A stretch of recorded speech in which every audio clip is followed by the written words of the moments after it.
dicho el camarero? Míralo. Sí, parece un ministro. Hermanito. Irá bien en Pijolandia, ¿no? Sí. Que no me enteré yo que me lío tortas con quien haga falta. Esa gente nunca trae nada bueno, Polo.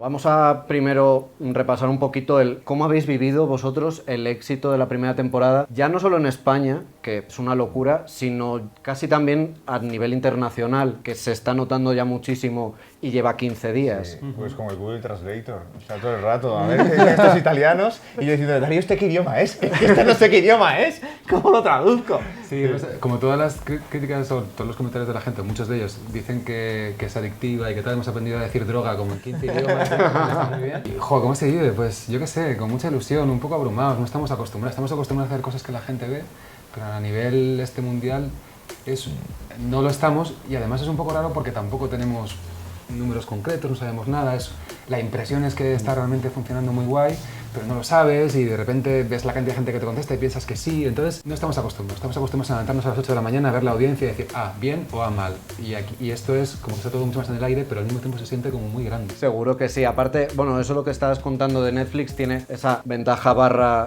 incertidumbre de no saber datos concretos, entonces la mayoría de la gente suele decir que se vive mejor porque te levantas y dices, no tengo presión, pero igualmente basta con ver que está el trending topic o yo qué sé, o que alguien en Estados Unidos está diciendo, Dios mío, Mander. No, pero quieres saber, a nosotros nos Sí, encantaría. ¿no? De hecho, yo ayer que comí con el señor Netflix, uno de ellos, yo le decía, pero dame datos, y me decía que no. Que esto es lo que hay. Hombre, te lanzan pistas y están muy contentos, y sí te dicen los países donde ha funcionado muy bien, eso sí te lo dicen, y son muchos, o sea que, bien. ¿En qué países, por ejemplo, está Pues mira, que os haya llamado la ¿Esto atención? lo puedes a lo decir, mejor? Carlos? Asegúrate de que esto lo puedes decir. Sí, Vale. sí, no, nos ha ido muy bien en Brasil, nos ha ido muy bien en México, nos ha ido muy bien en general en toda Latinoamérica, muy bien en España, en Francia, en Italia, en parte de Europa, en parte de África, en todo el sudeste asiático, o sea, realmente nos falta por conquistar el mercado anglosajón. Ahí no hemos penetrado, o hemos penetrado muy poquito. Muy poquito. Pero, bueno. o sea, se empieza a ver, se empieza a ver, yo creo. Sí, yo creo también. Y Netflix no ceja en el empeño y yo creo que lo conseguiremos al final. Sí. Seguro que sí, o sea, es que ingredientes tiene de sobra. El casting ha sido un acierto total, o sea, todos han pasado de algunos no tener más que 70 seguidores a miles y miles y miles y nada, está el Tumblr petado de GIFs y tal, es una maravilla. ¿Hubo alguno que os costó más encontrar, un personaje que os llegará a dificultar mucho el casting, uno que...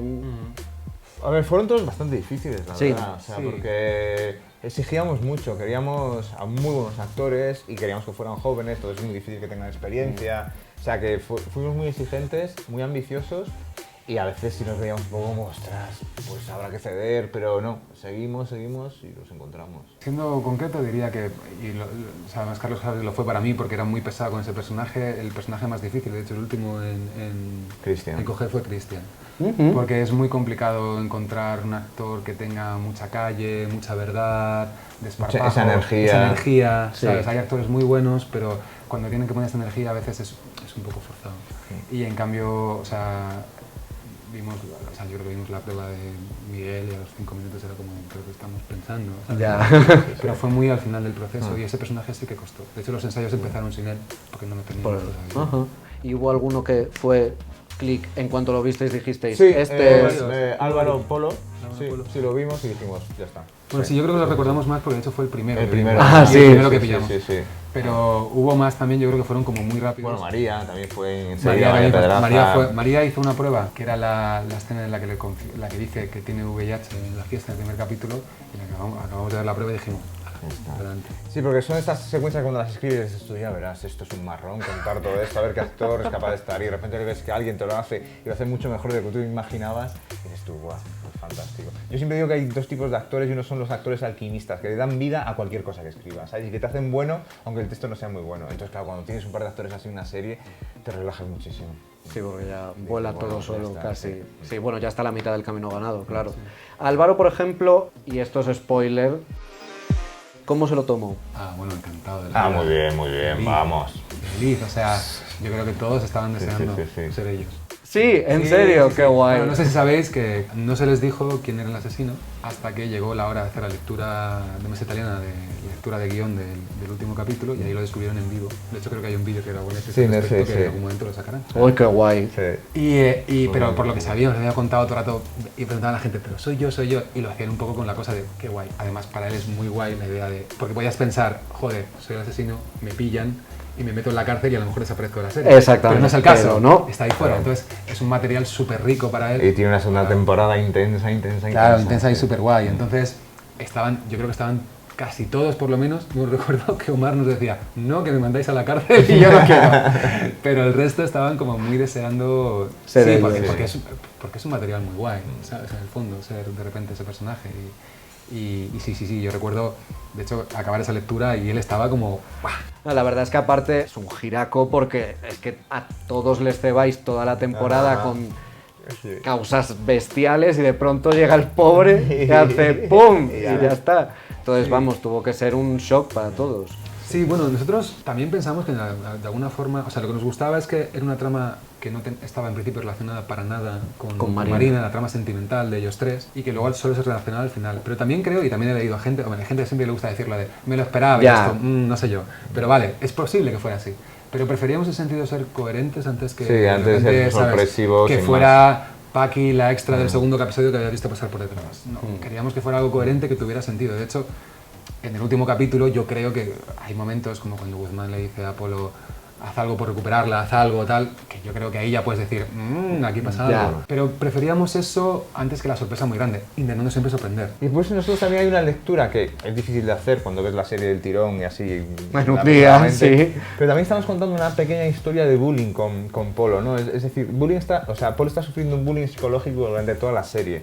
¿Sabes? Sus amigos son amigos, para él le están presionando, su novia le está presionando, él se siente bastante presionado. Y de repente cuando Marina le canta las verdades y se las dice brutalmente a la cara, digamos que él está resentido de toda la temporada y explota. ¿Sabes? Entonces para nosotros era como muy lógico que pasara eso, ¿no? Y sobre todo también lo que nos gustaba es que para mí por lo menos, o sea, lo más guay del último capítulo no es saber que es un asesino, porque en el fondo puede ser cualquiera al final, sino lo que pasa después. Claro. Quiero decir, todo lo que ocurre con Chris y todo eso, para nosotros es lo que encapsulaba muy bien el mensaje, lo que estábamos contando en El la serie, tema, sí. la desigualdad, el comprar a la gente, el usar a la gente. Y eso es lo que nos ofrecía posibilidades muy guays que para mí convierten, es el auténtico giro del final de la serie, no quién ha sido, porque al final, quién ha sido al final puedes jugar, has acertado, no, pero podía haber sido otro, ¿sabes? Podía haber entrado otro ahí en ese momento Sí. y una discusión de haberle matado porque estaba enfadado con ella. Sobre todo era el hecho de las posibilidades dramáticas que nos daba para reforzar lo que para nosotros era el tema de la serie. Sí. Y de hecho hay muchísima gente en Twitter enfadadísima con el final, porque claro, es un final muy amargo, para nosotros muy coherente y muy lógico en la serie, pero es muy amargo, porque de hecho uno de los personajes más positivos que es Christian se pasa al lado oscuro, es decir, por fin consigue lo que quería en el primer capítulo, que era pertenecer a la élite, pero el precio a pagar es muy duro y él está dispuesto, que está traicionando a su mejor amigo. Y claro, la gente se lo indigna muchísimo. A ese respecto, por ejemplo, que no sé si está relacionado, pero me fijé que a los adultos les utilizáis solo como personajes súper secundarios y os centréis solo en los chavales, a diferencia de muchas otras series que podríamos decir del mismo estilo que Élite. ¿Era buscado esto? Sí. Yo no sé si de hecho pusiste tú el ejemplo, creo que fuiste tú. Y la imagen nos sirvió mucho, que era como en los dibujos animados donde solo se ven a los ratones o a los gatos y nunca ves a los humanos. Sí. Nosotros queríamos que los padres fueran esos humanos que siempre están un poco fuera de cuadro. De hecho, no hay ninguna secuencia donde Hay un par, hay un par, se nos colaron un par. Pero bueno, eran sí, interrogatorios, no, pero interrogatorios, bueno, sí, Sí, vale, pero aparte de eso, no hay ninguna más donde un adulto esté solo con otro adulto. Sí, Siempre está desde el punto de vista del Incluso cuando había dos adultos, tenía que haber un adolescente en la secuencia para que tú escucharas lo que ellos decían. Sí. Porque es una serie sobre adolescentes y queríamos que fuera su mundo y su historia. Y Netflix eso también lo tuvo muy claro. Lo pidió, de hecho. Sí, lo pidieron. Yo de hecho no lo tenía tan claro y Netflix y tú lo tenéis muy claro. Sí, Y sí, yo sí, dije, porque pues venga, yo vamos creo que para eso es allá. muy interesante y refleja un poco también esa cosa de que cuando eres joven el mundo de los adultos es un poco como un misterio y lo ves como a través de puertas entreabiertas, escuchas conversaciones que no sabes de qué van y eso me parecía como mucho más interesante y como también un poquito más diferente, ¿sabes? Porque, por ejemplo, Física o Química, que no fue este señor, era una serie que compartía protagonismo la mitad adultos y la mitad jóvenes. Sí. Sí que estaba muy bien, pero ya estaba hecho. Entonces, creo que sí, esto era una cosa un poco distinta, creo yo. Incluso otras series juveniles de las que se ha hablado, también tienen ese pequeño componente adulto que aquí teníamos muy claro que ningún adulto iba a tener una trama propia jamás. Dentro de todas las parejas que hay, que funcionan todas muy bien, Mander, ¿os lo esperabais? Que fueran la pareja favorita del público. Deseábamos que fuera, Deseabais. y yo por la experiencia que tenía con Físico-Química, con Fer y David, Bueno, ya. yo creo que va a pasar. O sea, yo me acuerdo que con Físico-Química había páginas norteamericanas que hablaban todas las semanas de la historia de Fer, no les interesaba nada más, les interesaba eso, ¿no? Y yo digo, pues eso va a pasar, porque además vimos enseguida la química que había entre Aarón y Omar, y dijimos, esto a nada que... Y de hecho, pobrecito, si su historia está contada como muy a grandes rasgos y la gente la está viviendo como, está rellenando como los huecos. Lo que nosotros no hemos contado lo está contando la gente y eso es muy chulo cuando pasa. Particularmente a mí otra de las tramas que me gustó mucho fue, y que me pareció muy importante que la metierais, era pues, la familia de Nadia y Omar. Quería saber un poco cómo se habéis preparado para escribirla, porque supongo que era muy importante que fuera lo más realista posible, ya que tenéis la oportunidad de meterlo. Sí, dale. Es que de nuestra experiencia de las entrevistas, esta me toca a mí siempre. Pues no, es que tenemos gente muy cercana que ha vivido esa experiencia realmente. No hemos hablado con ninguna asociación ni nada, pero sí que tenemos esa experiencia cercana. De hecho, un Omar, una Nadia incluso. Sí. Entonces, simplemente de lo que nos contaban y sabíamos, de la experiencia de ser un extranjero, que en el fondo no lo es en un país, porque no lo decimos, pero yo creo que Omar y Nadia han nacido en España, pero siempre serán extranjeros de alguna manera, por sus nombres, por sus pieles y tal. Por su religión, por su religión, por su cultura. Entonces, simplemente es que yo recuerdo, cuando hablábamos de ello, la idea de Carlos siempre fue que entraran 3 chavales de clase media baja en un colegio de ricos, y hablábamos de cómo eran esos 3, y yo recuerdo que muy pronto surgió la idea de, tiene que ser una de ellas, o uno de ellos tiene que ser musulmán, porque era algo que veíamos en nuestra realidad todos los días, y de lo que en las series españolas se está empezando a hablar. Está El Príncipe, la misma Mina hizo un papel en Servir y Proteger, creo también. Pero desde el punto de vista adolescente nos interesaba mucho, la verdad. Y también nos interesaba mucho porque queríamos que hubiera un grupo de pobres que entran, entre comillas pobres, un grupo de ricos, pero queríamos que hubiera matices entre ellos. En el fondo, Mina forma parte de la clase media baja, pero es una subcultura dentro de ella, no es como los demás. ¿Sabes? Cuando se encuentra con Christian, los dos comparten clase social, pero Christian le dice, has puesto la bomba, ¿sabes? Es distinto, son distintos. Entonces, queríamos que hubiera estratos, igualmente que en el mundo de los ricos, por ejemplo, Ander en el fondo es clase media y está ahí por su madre directora y no es tan rico como los demás, y eso causa como diferencias, ¿sabes?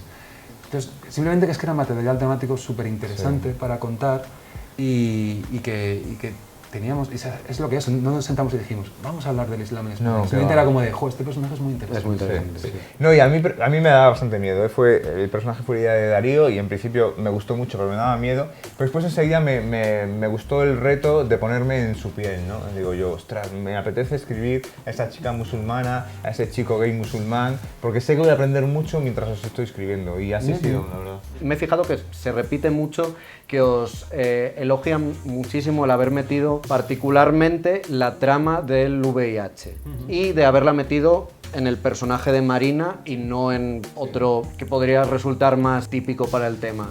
Estaba todo pensado que fuera una mujer heterosexual, de clase alta dentro de... ¿Decimos la verdad o mentimos? Venga. Vamos a decir la verdad. Ya, no estaba pensado que fuera ella. Estaba pensado que fuera otro personaje heterosexual, pero no era ella.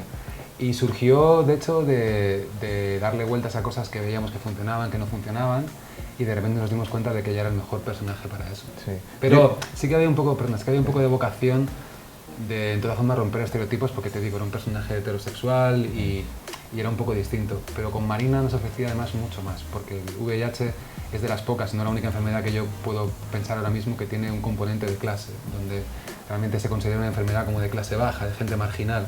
Entonces, llevarlo a ese otro lado, ver la reacción de la familia, de los amigos, de ella misma, jugar un material dramático súper rico. Una vez que lo encontramos, primero nos asustamos un poco porque era como, ¿les va a parecer bien esto? Y luego nos gustó mucho y Netflix entró, jamás hubo un solo comentario al respecto. No, nunca, nada.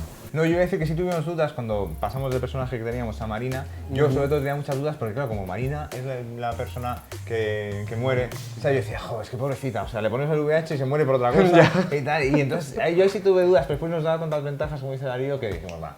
Sí, esa es la parte que también me han dicho, o sea, yo todavía hablaba con un amigo y me decía, qué guay, qué guay, qué guay. Y yo decía, hombre, yo creo que está muy guay, pero hemos hecho un poquito mejor. Y me decía él, sí, podían haber muerto. Y digo, sí, es verdad, es verdad. Pero bueno, es que no había otro personaje como ella para contar esta historia y yo creo que su muerte, que es un pequeño spoiler, pues del primer capítulo nada más, en el fondo no está absolutamente nada relacionado y lo que nos gustaba además de su historia es que el VIH es casi secundario, o sea, su mayor drama no tiene nada que ver con el VIH, tiene que ver con otras cosas y la reacción de Nano, la reacción de Samuel, la reacción de la gente cuando se entera, estábamos siendo realistas, pero a la vez estamos presentando un mundo donde no era un problema tan grande comparado con otros que tenía.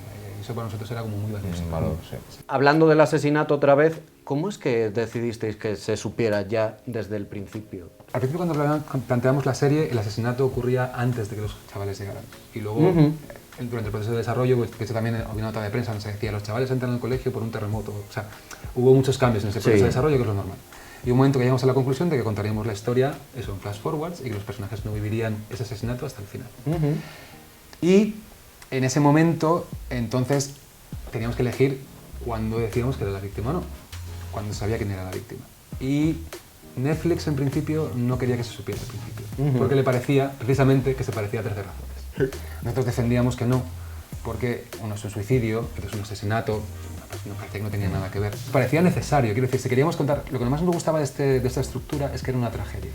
Tú veías a alguien enamorarse, desenamorarse, liarse con uno, con otro, sabiendo que estaba muerta. Claro. Y sabiendo cuál es el final de ese personaje. Y si no tenías eso, ganabas en intriga, pero un poco ¿para qué? Sí. ¿Sabes? Así que no fue una batalla, porque en realidad nosotros insistíamos, pero Netflix no lo acaba de ver, nosotros decíamos, a lo mejor tienen razón, pero estamos muy contentos de que sea así. Yo creo que hay una cosa muy buena de Netflix, que eso lo hemos descubierto a base de trabajar con ellos, y es que ellos si te ven muy convencido te dejan hacer. Sí. Pero es verdad que te están poniendo a prueba, ¿no? O sea, te están como diciendo, ¿seguro? ¿Seguro? Sí, le O tienes sea, que vender tal muy cual. bien de que, mira, esto es... Y convencerles y tal, y una vez que te ven convencidos a ti, a lo mejor ellos no están tan convencidos, pero dicen, mira, confiamos. Sí. Y eso ha sido un proceso de meses, de aprender a trabajar con ellos. Sí, pero en este caso ya hubo un momento que ya dijimos, mira, es que claramente hemos escrito 14 versiones de ese final del primer capítulo y nada funciona tan potente como esto. Entonces, no solo porque sea importante conectar a la gente, sino porque ayuda a contar una historia trágica, que es lo que estábamos contando. Entonces, caía un poco por su propio peso. Esto no es un puto juego.